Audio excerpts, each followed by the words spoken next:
자, 좌석을 정돈해 주시기 바랍니다.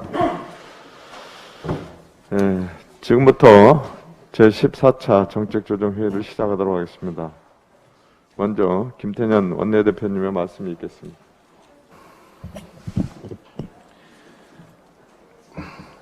추미애 법무부 장관과 관련해서 한 말씀 드리겠습니다.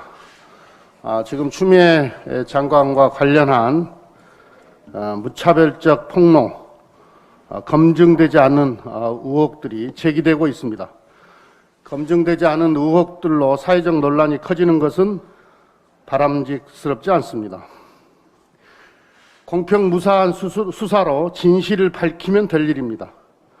검찰은 제기된 의혹들에 대해서 한 점 의혹이 없도록 공정하고 신속하게 수사해서 그 결과를 있는 그대로 발표해 주기를 바랍니다.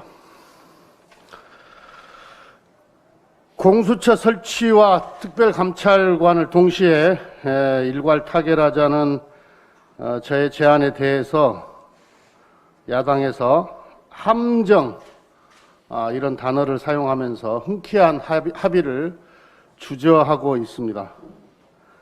여야 원내대표가 일괄 타결해서 동시에 추진하는 것이 오랜 현안을 가장 확실하게 해결할 수 있는 해법이라고 판단해서 야당의 요구를 수용했는데 왜 이런 반응을 보이는지 모르겠습니다.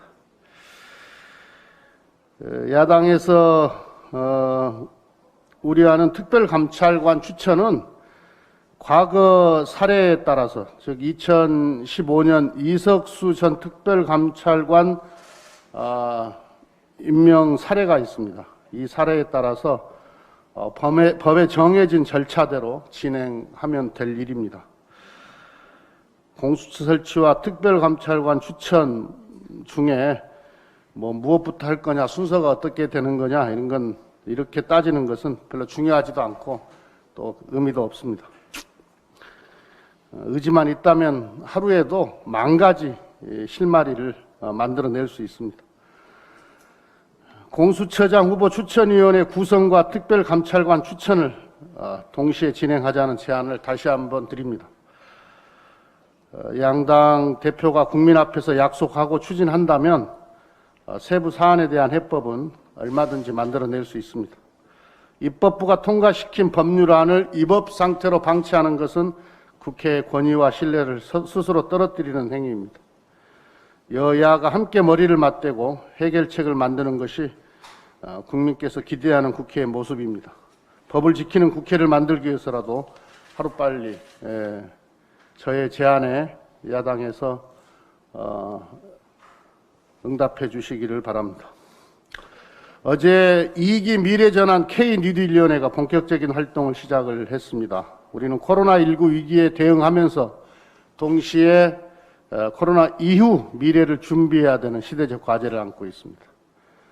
민주당과 정부는 한국판 뉴딜을 코로나 이후 글로벌 선도국가로 도약하기 위한 국가발전 전략으로 채택했습니다. 2025년까지 160조 원을 투자해서 경제, 사회 전반을 새롭게 개혁해 나갈 것입니다.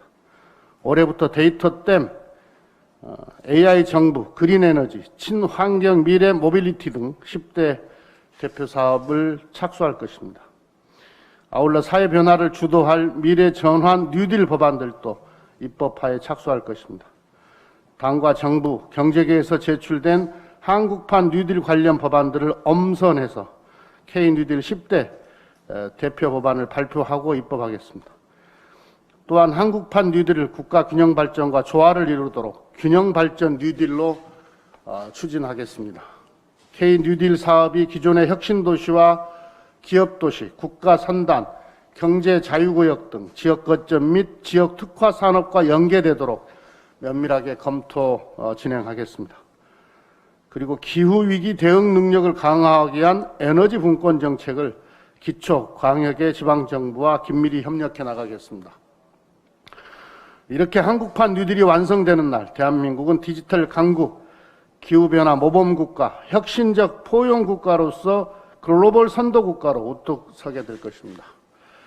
디지털 뉴딜의 일환으로 소상공인의 디지털화와 중소제조업의 스마트화를 촉진하겠습니다. 코로나로 인해 모든 국민께서 어려움을 겪고 있지만 특히 소상공인과 중소제조업은 존폐 위기에 처해 있습니다.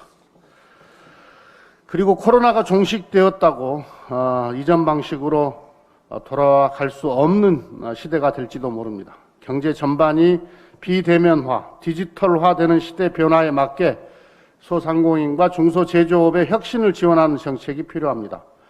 이미 정부에서는 전통시장에 디지털을 접목한 플래그십 스토어를 구축하고 소상공인의 온라인 판매 지원을 위해 디지털 매니저를 도입하는 등의 사업들을 추진하고 있습니다. 민주당과 정부는 소상공인의 디지털화, 온라인화를 지원하는 예산과 정책을 확대 강화하고 새로운 지원 방안도 발굴하겠습니다. 아울러 스마트 공장 보급 확대 등 중소기업 제조 혁신과 스마트화를 위한 대책을 확대 추진하겠습니다. 한국판 뉴딜 성공을 위한 뉴딜 펀드는 계획대로 차질 없이 진행할 것입니다. 디지털 뉴딜과 그린 뉴딜의 산업 생태계 조성과 인프라 구축 사업에는 초기에 막대한 자본이 필요합니다. 뉴딜 펀드는 한국판 뉴딜 사업에 강력한 추동력을 제공하고 국가 사업의 수익을 대다수 국민과 공유하기 위해 조성된 국민 참여형 펀드입니다. 리스크를 줄이고 투자 확대를 위해 적정한 세제 지원 등의 안전장치도 마련했습니다. 민주당과 정부는 뉴딜 펀드와 관련한 법령 개정, 예산 반영, 가이드라인 마련 등을 계획대로 추진해서 빠른 시일 내에 뉴딜 펀드가 출시되도록 준비하겠습니다. 이상입니다. 예, 다음은 함정혜 정책위원장님의 말씀이 있겠습니다. 네, 아직은 안심할 단계는 아니지만 신규 확진 환자 수가 100명대를 유지하고 있습니다. 참고 견디고 믿고 따라주신 국민들 덕분입니다. 2.5단계 조치가 계속되면서 수도권 시민들의 빼앗긴 일상과 그리고 영세 소상공인, 자영업자들께서 입고 있는 혹독한 경제적 피해를 잘 알고 있습니다. 여러 어려움 속에서도 공동체의 안전을 위해서 참고 또한 믿고 따라주신 국민께 진심으로 존경과 감사를 드립니다. 코로나19 방역 대책뿐 아니라 일자리 문제, 자영업자와 소상공인의 생존 대책을 마련하고 미래사회 전환에 대응할 수 있는 입법을 이번 정기국회를 필두로 해서 우리 당이 주도적으로 진행을 하겠다는 약속을 올리겠습니다. 이렇게 모두가 불편을 또한 경제적 손실을 감수하고 있는 상황에서 공동체를 또다시 위험에 빠뜨리는 행위는 결코 용인될 수도 용납될 수도 없습니다. 일부 보수단체들이 SNS, 유튜브 상에서 개천절 집회를 예고하고 참여를 부추기고 있습니다.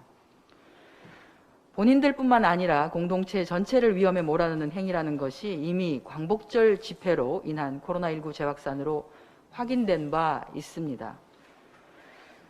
9월 6일 이후 오늘까지 12분이 사망하셨습니다. 나의 행동이 직간접적인 영향을 미쳐서 나비 효과로 누군가를 죽음에 이르게 한다는 것입니다.